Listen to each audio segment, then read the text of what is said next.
Hi everybody, Fred Eckert with Chicago Title.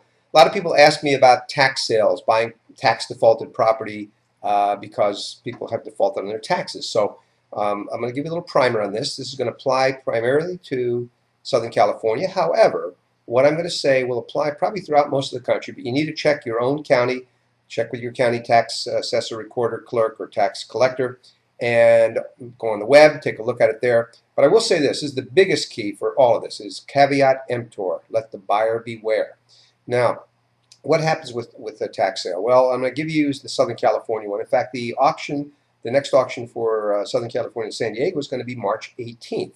And you want to check your own to make sure you know what the dates and so forth are.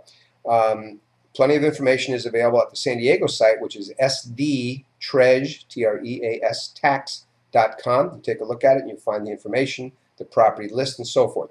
So what happens in one of these? Well, in California, a borrower has until 5 p.m. on the last working day prior to the sale to redeem the property. And what they have to do is, if they're going to try to redeem it, they have to pay the back taxes, and they also have to pay the cost of the sale.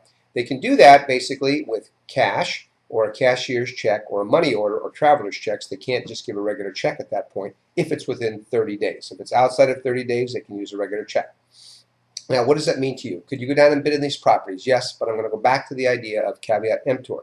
Take a careful look, whatever state you're in, whatever county you're in, take a look at the property. Here's where a title company like ours can help. We can give you a plat map. We can give you comps. We can give you the current vesting deed. We can look for any recorded easements. That's probably about the limit. We can look for if there's any other taxes that might be owing, such as Mello-Roos. Now here's the key. Easements are important because there might be easements that prohibit you from using the property. The property may be dedicated to some other purpose, like for a street or road widening or something. You want to make sure of that.